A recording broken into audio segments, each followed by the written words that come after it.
এ মা, এটা তুই কি করলি? মোরগ ফুলের গাছটাকে ফেলিয়ে পরে দেখো কেমন বসে আছে, দেখো। ও আবার পা চাটছে। গাছটাকে ফেলিয়ে পরে বা গাছটাকে দেখছে।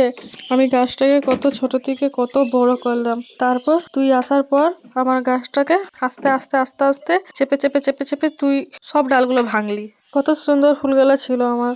এই বদমাসের হাড্ডি, এই এটা কি হলো? তো বদমাস বাবের এখানে চেপে গেল। তুই আমার গাছ করতে দিবি না রে, তোকে তুই আমার গাছ করতে দিবি না। সব গাছের 12টা বাজিয়ে দিবি তুই আমার। এ এ চ ও বাবা, তুই এইভাবে তুই গাছে থেকে দেওয়ালে চাপিস? আজ তো চাপার তরিকাটা দেখলাম আমি। আমার মোরগ ফুলের গাছ তাবাই করে তুই এখন গাছে চেপে দেওয়ালে চাপছিস। বারে বাহ, তো বদমাস তুই। দেখ দেখ কোনো মেয়ে আছে নাকি, দেখ দেওয়ালে চাপলি, দেখ। দাঁড়া, তোর চাপার রাস্তাটা আমাকে বন্ধ করতে হবে।